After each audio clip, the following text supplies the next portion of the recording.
The Valari had ruled the stars for 12,000 years. They were tall creatures with gray skin and 4 arms. Their eyes were black like the void of space. They had conquered more than 100 worlds. No species had ever stopped them. No species had ever tried. High Commander Talus stood on the bridge of his flagship, the Eternal Victory. He looked at the holographic display in front of him. A small blue planet floated in the image. It was covered with water and green land. The beings who lived there called it Earth. Talus had studied these creatures. They called themselves humans. They were weak. They had soft skin and no claws. They could not survive in cold or heat. They needed air to breathe and water to drink. They had only learned to leave their planet 200 years ago. They were like children playing in the dark, but they were also loud. They sent radio signals into space without care. They announced their presence to the universe. It was like a small animal making noise in a forest full of predators. Now, the predators had come. Talus commanded a fleet of 9,900 warships. Each ship was larger than anything the humans had built. His soldiers numbered 3 million. They had weapons that could turn cities to glass. They had shields that could stop any attack. They had never lost a battle. This would not be a war. It would be a harvest. On Earth, the night was quiet in Seoul. Admiral Park Do-hyun sat in his office at the United Defense Command. He was an old man with gray hair and tired eyes. He had served in the military for 40 years. He had seen many things, but he had never seen anything like the message on his screen. The lunar observatory had detected something. A massive fleet had entered the solar system. The ships were slowing down. They were heading toward Earth. Park read the numbers 3 times. He could not believe them.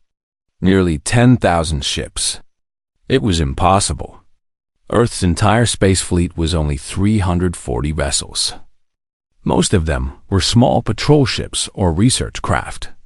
Only 50 were actual warships, and none of them had ever been tested in real combat. He picked up his phone and called the President. Kim Yoon-ji was a woman of 53 years. She had been president for 4 years. She had dealt with economic problems, political fights, and natural disasters. She had never dealt with an alien invasion. She listened to Admiral Park's report in silence. When he finished, she asked only one question. "How long do we have?" 48 hours, Park replied. Maybe less. President Kim addressed the world that night. Every television, every radio, every phone carried her voice.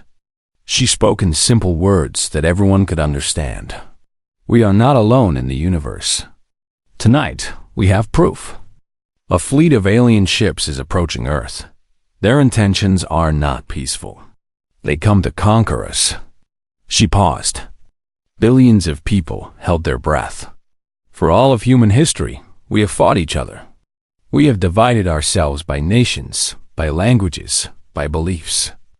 Tonight, those divisions end. Tonight, we are one species, one people, one Earth. We may not win this battle. Our enemy is stronger than us. They have more ships, more soldiers, more weapons. But we will fight. We will fight because that is what humans do. We do not surrender. We do not give up. We stand together and we face our fate with courage.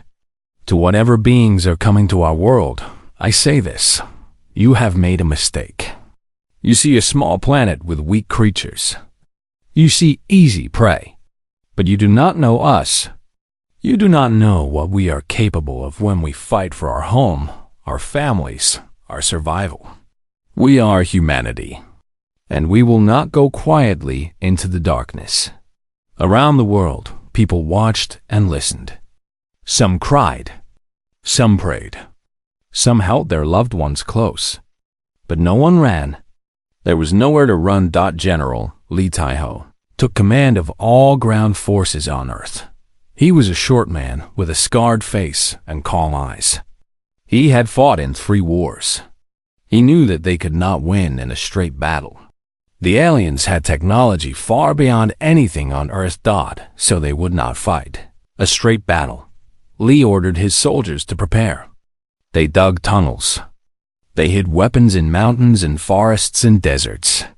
They studied every piece of land on Earth, looking for places where a larger force would struggle. Dr. Shomai Ray worked in an underground laboratory. She was the chief scientist of the Global Defense Initiative. She had spent her life studying physics and engineering. Now she had a new job, finding a way to hurt aliens. Her team worked without sleep. They studied the signals coming from the alien fleet. They analyzed everything they could detect. The alien ships used energy shields and plasma weapons. Their technology was advanced, but technology always had weaknesses.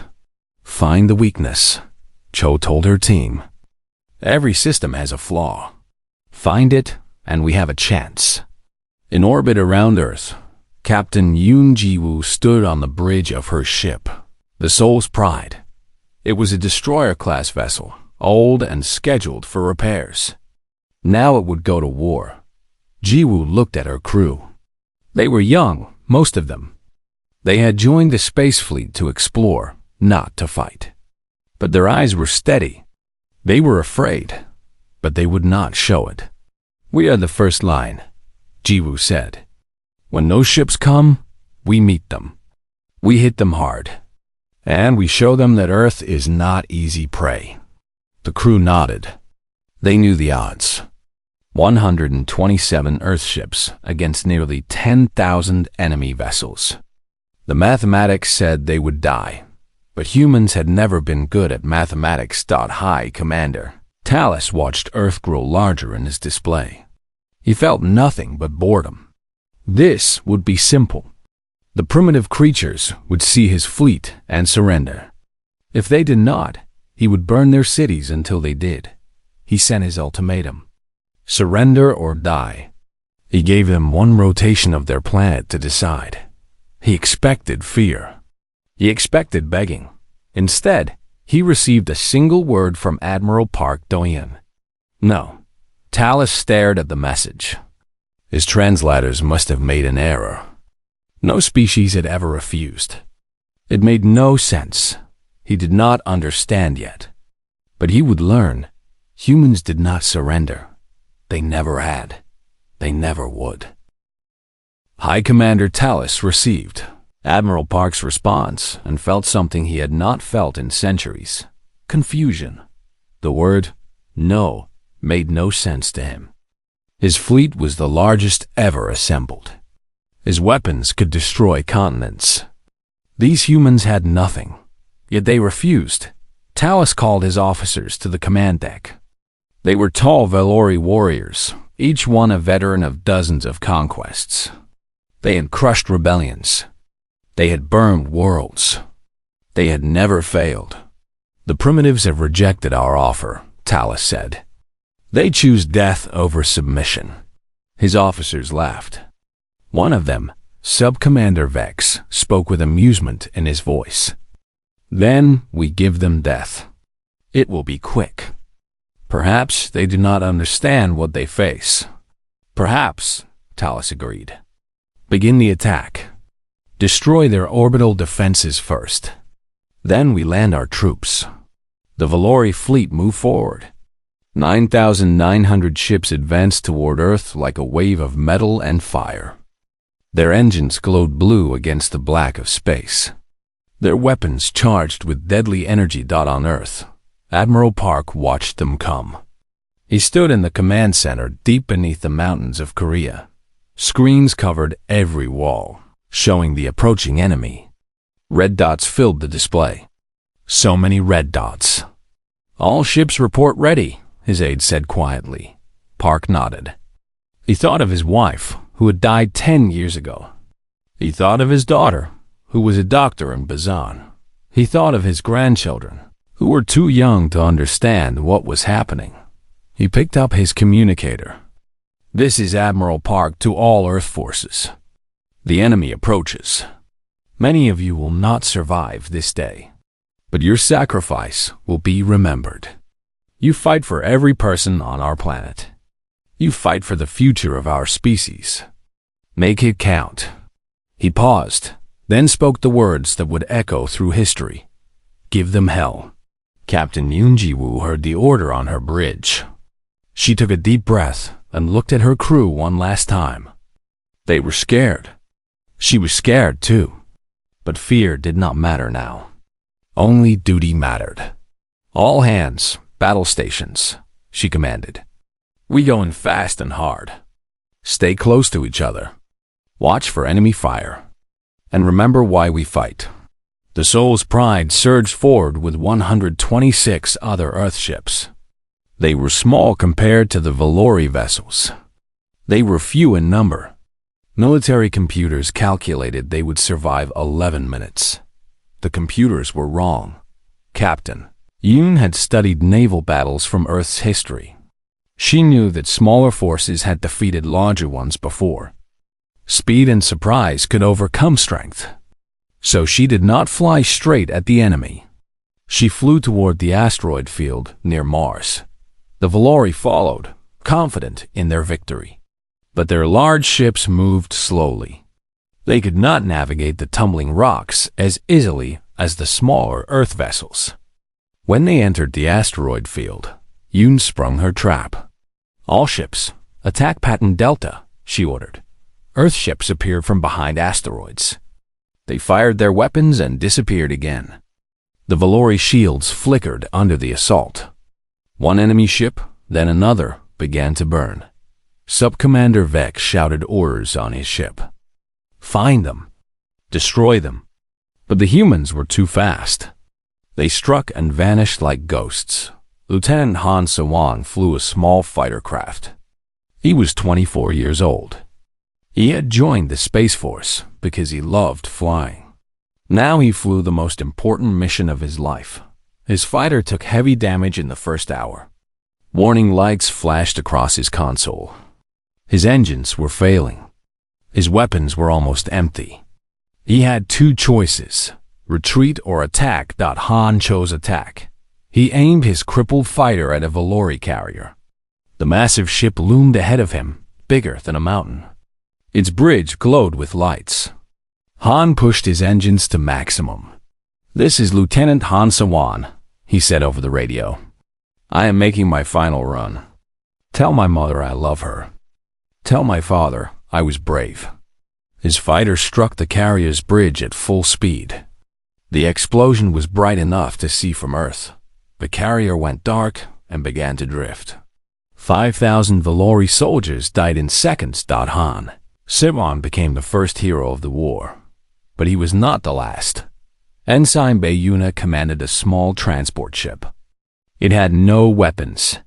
It was designed to carry supplies, not fight battles. But Yuna had an idea. She flew her ship directly into the landing bay of a Valori dreadnought. The enemy did not shoot her because they thought she was surrendering. They were wrong. Yuna set her ship's reactor to overload. She had exactly 90 seconds.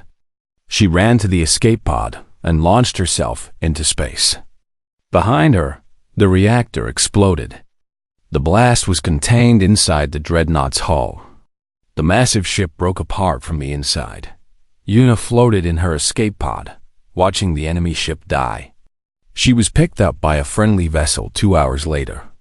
She had destroyed a ship 1,000 times larger than her own with nothing but courage and cleverness. The battle raged for 4 hours. Earth lost 127 ships. Every single vessel was destroyed. Captain Yoon's ship was hit by a plasma blast in the 3rd hour. She ordered her crew to abandon ship while she kept fighting. The Soul's Pride broke apart around her, but she kept firing until the end. But the Valori lost more. When the shooting stopped, 412 Valori ships drifted as wreckage in Earth's orbit. More than 100,000 Valori soldiers were dead. The undefeated fleet had been bloodied by creatures they considered primitive. High Commander Talus stared at the battle reports.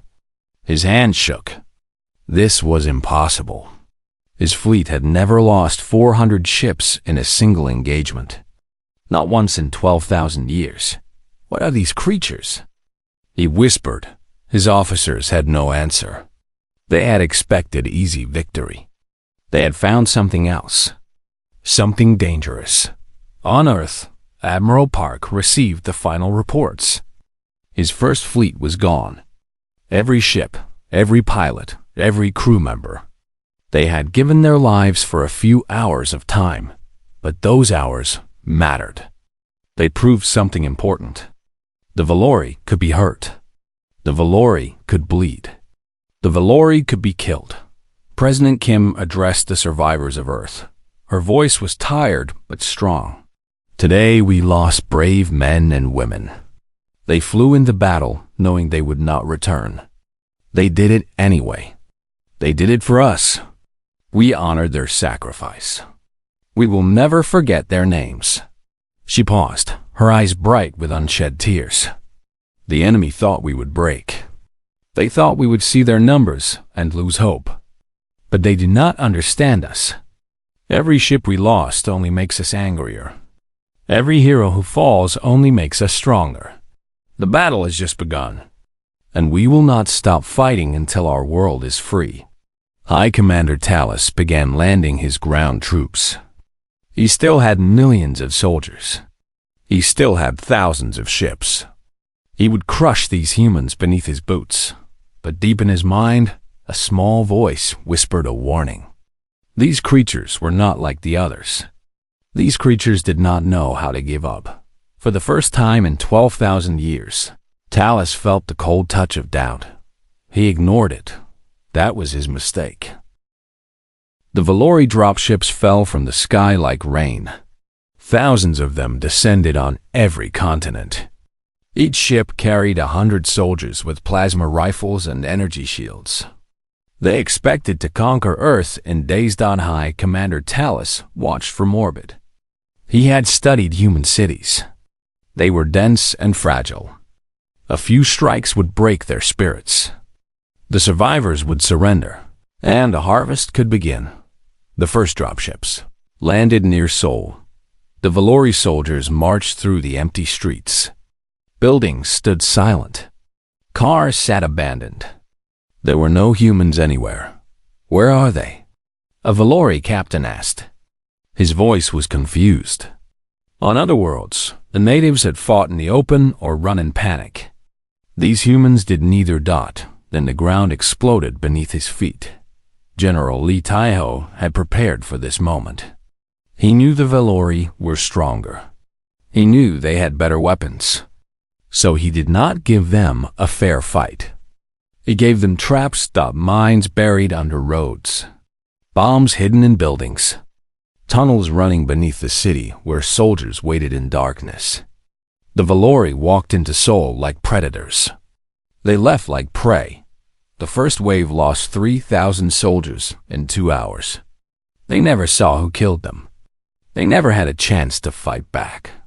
They simply died, one by one, to enemies they could not find. In the mountains north of Seoul, Commander Oh Jung-yuk led a resistance group. They lived in tunnels that had existed for centuries, built during ancient wars against human enemies. Now those tunnels served a new purpose. Oh was a quiet man with steady hands. Before the invasion, he'd been a schoolteacher. Now he taught his students different lessons. How to set explosives. How to move without sound. How to kill and disappear. His fighters struck at night. They ambushed supply convoys. They assassinated Valori officers. They sabotaged equipment and vanished before dawn. The Valori sent troops to hunt them. Those troops did not return. They think they are hunting us, Oh told his soldiers. But we are hunting them. This is our land. We know every rock, every tree, every shadow. They are strangers here, and strangers die. In Siberia, the forests were thick and cold. The Valori hated the cold. Their bodies were made for warmer worlds. They wore heating suits that glowed with energy, making them easy targets. Sergeant Kan Sujin used this against them. She was a small woman with sharp eyes. She had grown up in these forests. She knew them like she knew her own hands. Her resistance group numbered only 200, but they killed Valori by the thousands. They set fires that forced the enemy into narrow paths. They dug pits covered with thin branches. They hung from trees and dropped on patrols from above. They fought with knives and axes when their guns ran empty. One night, a Valori battalion pursued Kang's group into the deep forest. They thought they had the humans trapped. Then the snow began to fall. The temperature dropped. The Valori heating suits drained their power. The soldiers grew slow and weak. Kang's fighters, wrapped in thick furs, moved easily through the storm. By morning, the entire battalion was dead. 500 Valori soldiers frozen or killed. Kang lost 7 fighters. She buried them with honors and moved on. There was always more fighting to do. In Africa, Captain Moon Taiwan fought a different kind of war. The deserts were vast and empty. The Valori tried to use flying vehicles to move quickly across the sand. Taiwan showed them why that was a mistake. He had learned about desert warfare from history. Armies had fought in these sands for thousands of years. The desert was cruel to invaders. It killed with heat and thirst and distance. Taiwan's fighters struck water supplies. They poisoned fuel reserves. They attacked at midday when the sun was hottest and the Valori could barely see through the glare. They knew where every oasis was, every cave, every place to find shade. The Valori had machines that could level mountains. But machines needed fuel. Machines needed maintenance. Machines could not chase humans who ran into the endless desert and vanished like mirages. The land fights for us, Taiwan told his people. We just help it along. Underground, Dr. Chilmai worked without rest. Her laboratory was deep beneath the mountains, safe from orbital strikes. Her team had captured Valori equipment from the battlefields. Now they studied it with desperate focus. The alien technology was advanced, but not magical. Their shields worked by generating energy fields at specific frequencies. Their weapons had cooling systems that needed time to reset. Their armor had joints and gaps. Cho found the patterns. She found the weaknesses. Their shields cycle through frequencies every 3 seconds. She explained to General Lee over a video link. If we time our weapons to hit during the transition, we can punch through. Lee smiled for the first time in weeks. How soon can you have new weapons ready? 2 weeks, Cho said. Maybe less if we push hard. Push hard, Lee ordered. We need every advantage we can get. Cho's team worked around the clock. They modified rifles to fire in timed pulses. They adjusted missiles to seek the frequency gaps in enemy shields. They built new armor from salvaged Valori materials. It was slow work. It was dangerous work. 3 of Cho's scientists died when captured equipment exploded. But the others kept working. They had no choice. Earth's survival depended on them. High Commander Talus received reports every day, and every day, the news was worse. He had expected to control Earth within a week. Now, after 1 month, he controlled only small areas around his landing zones. 200,000 of his soldiers were dead. Not killed in glorious battle, but picked off one by one in endless ambushes. His troops were afraid to sleep. They were afraid to patrol. They were afraid of an enemy they could barely see. These creatures fight like animals, Sub-Commander Vex complained. They have no honor. They strike from shadows and run away. They fight to survive, Talus replied. His voice was tired. We taught them that open battle means death. So they fight differently. We must adapt. But the Valori did not know how to adapt. They had conquered 100 worlds with overwhelming force. They had never faced an enemy who refused to break, who hid in tunnels and forests and deserts, who traded lives for time. The whispers began spreading through the Valori ranks. Some soldiers spoke the word quietly, afraid their officers would hear retreat. They wanted to leave this cursed world. They wanted to go home. The humans were not worth the price they demanded in blood. Talus heard the whispers. He ignored them. He could not retreat. The Dominion did not retreat. They would break these humans eventually. They had to. But on Earth, the resistance only grew stronger. Every fallen human became a martyr. Every small victory became a legend. People who had never held weapons learned to fight. People who had never known courage found it within themselves. And in Dr. Cho's laboratory, the first of the new weapons was ready for testing. The siege of Earth continued. The Valori pushed forward. The humans pushed back. Neither side would surrender. Only one could win. Admiral Park Da-hyun had been working in secret for 2 months. While the world fought and bled on the ground, he prepared something in the darkness of the outer solar system. The humans had lost their first fleet. They had lost 127 ships and thousands of brave soldiers. But they had also gained something. They had gained Valori technology.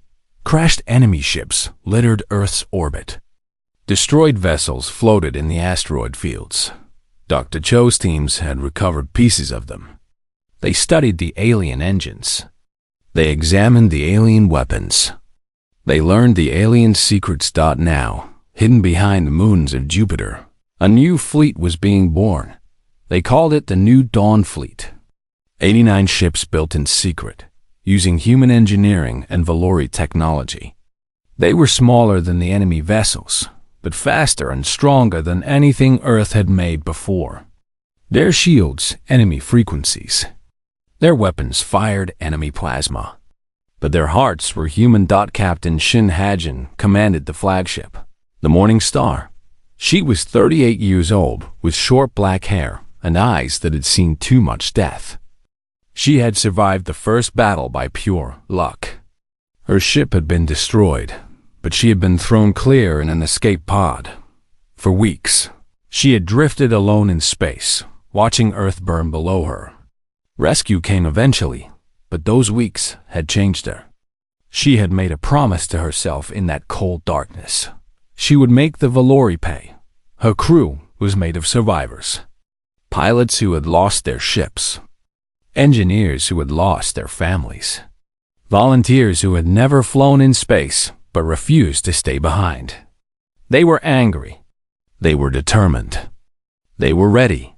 The New Dawn Fleet will launch in 6 hours, Admiral Park announced over a secure channel. Captain Shin, you will lead the attack. Your mission is simple. Break their fleet. Free our sky. Shin nodded. Her face was calm, but fire burned in her chest. Understood, Admiral. We will not fail. Commander Talus knew nothing of the human fleet. His sensors did not reach beyond Mars. His attention was focused on the ground war, where his soldiers died daily to the endless resistance. He had lost nearly 2 million soldiers now. His officers argued constantly about strategy. Some wanted to bomb the planet from orbit, destroy everything, and start fresh. Others wanted to negotiate, to find some way to end this costly war. Talus refused both options. He would conquer Earth the traditional way. He would crush these humans until they submitted. Anything less would be a sign of weakness. More troops, he ordered. Send more troops to the surface. Flood every continent with soldiers. They cannot hide forever. But his remaining ships were spread thin. Many were damaged from the first battle and the endless small attacks that followed. His fleet of nearly 10,000 had become a fleet of less than 6,000 combat-ready vessels. He thought it was still enough. He was wrong. The New Dawn Fleet emerged from behind Jupiter's moon at full speed. They flew in tight formation, their new engines burning bright against the darkness. Earth sensors detected them first and sent the signal. Admiral, an officer reported to Park. The fleet is in position. Captain Shin reports ready for attack. Park closed his eyes for a moment. So many had died to reach this moment. So many more would die today. But this was humanity's chance. Perhaps their only chance. "Tell Captain Shin she may begin," he said quietly. "And may God help us all." The new Dawn Fleet struck the Valori formation like a hammer striking glass. Captain Shin led from the front. The Morning Star dove between two enemy dreadnoughts, firing constantly. Her new weapons punched through shields that had stopped every human attack before. Valori ships exploded in chains of fire. "Target their command ships," Shin ordered. "Kill their leaders and the rest will fall apart." Her fleet fought in patterns the Valori had never seen. Human pilots used tactics from ancient naval battles, from air wars, from games their children played. They attacked from unexpected angles. They worked together in ways the individualistic Valori could not match. Lieutenant Bayuna was there, commanding a new ship after her escape pod rescue. She flew with wild courage, dancing between enemy fire, striking targets others could not reach. She had died once already in this war. She was not afraid to die again. Commander Oh Jungkook's nephew flew a fighter in the battle. He was 17 years old, too young to fight, but he had lied about his age. He destroyed 3 enemy ships before a plasma bolt took his wing. He ejected safely, still shouting defiance over the radio. The battle lasted 12 hours. The Valori fought back with everything they had. Their weapons were powerful. Their ships were many. They killed Earth vessels by the dozens. The Morning Star took heavy damage in the 6th hour. Its shields failed. Its engines burned. Captain Shin made a decision. "All hands, abandon ship," she ordered. "Get to the escape pods now." Her crew obeyed. They ran for the pods while Shin stayed at the controls. She aimed her crippled flagship at the largest Valori command vessel in sight. The enemy ship was massive, bigger than a mountain, carrying the fleet's second highest commander. "Captain, come with us," her first officer begged over the radio. "No time," Shin replied. Her voice was calm. "Someone has to fly this ship. Someone has to make sure it hits." She pushed the engines to maximum. The Morning Star screamed forward, trailing fire and smoke. Valori weapons struck it again and again, but it did not stop. Nothing could stop it now. The impact was visible from Earth. The Morning Star pierced the command vessel's hull and kept going. Both ships exploded together in a ball of light brighter than the sun. The blast destroyed 3 nearby Valori vessels. Shin's escape pod launched 1 second before the collision. The explosion threw her across space, spinning wildly. When rescue teams found her 3 hours later, she had 17 broken bones and burns across half her body. She was smiling. The Second Battle of Earth ended with human victory. The Valori lost 3,400 ships. Their fleet was shattered. Their command structure was broken. High Commander Talus found himself surrounded, his flagship damaged, his options gone. Admiral Park sent him a message. 5 words that changed history. "We accept your surrender, Commander." Talus stared at the message. Surrender. The word tasted like poison. The Valori Dominion had never surrendered. Not once in 12,000 years, but his fleet was dying.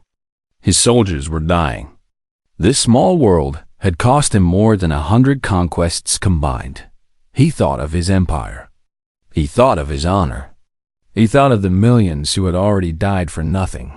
Then he thought of the humans. The creatures who would not break. The creatures who fought with everything they had and then fought with more. The creatures who sacrificed themselves without hesitation for their world. Perhaps, Talus thought, some species were not meant to be conquered. He lowered his head and gave the order. "Cease fire. Signal the humans. We surrender." The guns went silent. The war was over. Earth had won.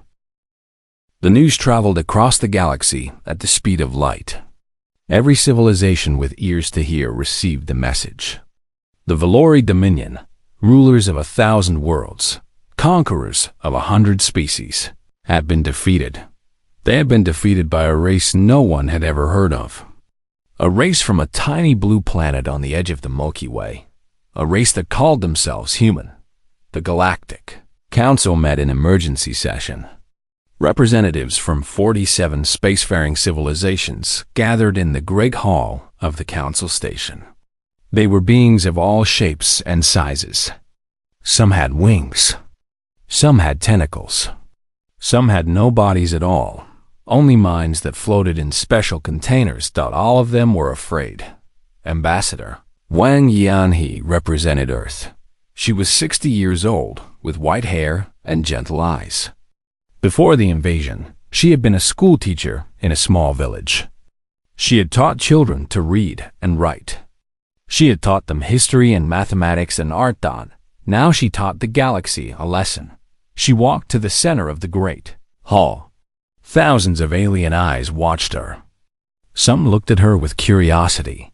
Some looked with fear. Some looked with hope. "My name is Wang Yanhe," she said. Her voice was soft but clear. "I speak for Earth." She paused. The hall was silent. 3 months ago, a fleet came to our world. Nearly 10,000 ships carrying 3 million soldiers. They came to conquer us. They came to enslave us. They came believing we were weak. They were wrong. Wang pressed a button on her small device. Holographic images appeared in the air around her. Images of the war. Earth ships flying into impossible battles. Soldiers fighting in tunnels and forests. Cities burning and people fighting back. We lost millions of our people. We lost cities that had stood for thousands of years. We lost things we can never replace. Her voice grew stronger.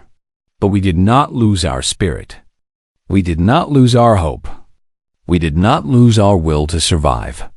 The images changed. They showed the second battle of Earth. Human ships striking Valori vessels. Captain Shin's final charge. The enemy fleet breaking apart. We won because we refused to accept defeat. We won because we fought together as one species. We won because we believed that freedom is worth any price. Wang looked around the great hall. She saw a species that had been conquered by the Valori long ago. Species that had given up hope. Species that had accepted their chains. We did not come here to threaten anyone. We did not come here to demand respect. We came here to say one simple thing. She stood taller. Her eyes burned with quiet fire. No one has to accept slavery. No one has to bow to tyrants. If humans can defeat the Valori, anyone can. All it takes is the courage to stand up and fight. The hall erupted. Some representatives cheered. Others argued. Some Valori allies stormed out in anger, but most simply stared at this small human woman who had just changed everything they believed. High Commander Talus watched the broadcast from his prison cell on Earth. He had been treated fairly. The humans did not torture their prisoners. They fed him well and let him watch the news. They were strange creatures, these humans. He thought about his defeat. He had commanded the mightiest fleet in Valori history. He had conquered dozens of worlds. He had never failed until Earth. A guard came to his cell. It was a young man named Kong, the nephew of Sergeant Sujin, who had fought in Siberia. He brought food and water as he did every day. "You watch the news," Kang said. "What do you think?" Talus was quiet for a moment. "I think I understand now," he said slowly. "Why we lost. Tell me." "We fought for conquest. For power. For the glory of our dominion." Talus shook his head. "You fought for each other. For your families. For your world. That is a different kind of strength. One we could not match." Kang nodded. He did not hate this alien. He pitied him. The Valori had forgotten what it meant to truly care about something. "Maybe your people can learn," Kang said. "Maybe this defeat will teach them." "Perhaps," Talos replied. "Perhaps." The years passed. The Valori Dominion, once the most feared power in the galaxy, began to crumble. Conquered worlds heard about Earth's victory. They began to ask questions. They began to resist. Small rebellions became large rebellions. Species that had been slaves for centuries remembered what freedom felt like. They fought back with the same desperate courage humans had shown. Within 10 years, the Dominion faced uprisings on 30 worlds. Within 20 years, half their empire had broken free. Within 50 years, the Valori Dominion collapsed completely. Admiral Park did not live to see the final collapse. He died peacefully at 93, surrounded by his grandchildren. On his deathbed, a reporter asked him what humanity's secret had been. Park smiled with old, tired eyes. "They expected us to count our ships and surrender. They expected us to see the numbers and lose hope. But humans do not fight because we think we can win. We fight because some things are worth fighting for, even if we lose." He closed his eyes. "They thought our weakness was our size.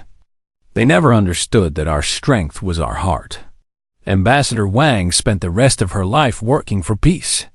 She helped write the new Galactic Charter that protected all species from conquest. She established schools on 100 worlds to teach history and philosophy. She won the Galactic Peace Award 3 times. When she died at 91, billions of beings across the galaxy mourned. Humans and aliens alike remembered the gentle teacher who had stood before the universe and reminded them all what courage meant. Captain Shin recovered from her injuries. The doctors gave her a new body to replace the parts she had lost. She commanded Earth's defense fleet for 30 years, training new generations of pilots. She never forgot the soldiers who had died under her command. She carried their names in her heart until her last day. Earth became a beacon in the galaxy. Species that faced oppression came to humans for help. Earth ships flew to distant worlds to support freedom fighters. Earth schools taught anyone who wanted to learn. Earth's message spread across the stars. No one is too small to matter, and no tyrant is too strong to defeat. The monument to the war stood in the center of Seoul, rebuilt from the ashes. It listed every human who had died in the fighting. Millions of names carved in stone. Visitors from across the galaxy came to see it. At the base of the monument, a simple message was written. They came to conquer a world. They found a species that would not kneel. This is our memorial to those who gave everything for freedom. May their sacrifice never be forgotten. May their courage inspire all who stand against tyranny. The Valori invasion fleet had numbered 9,900 ships. It had carried 3 million soldiers. It had expected easy victory over a primitive world. Instead, it had awakened something. Something the galaxy had never seen before. Something that would change the course of history. Humanity. And the aftermath. Truly shocked the galaxy. Not because humans had won, but because humans had shown everyone else that winning was possible. Hope spread across the stars like sunrise, and nothing would ever be the same again.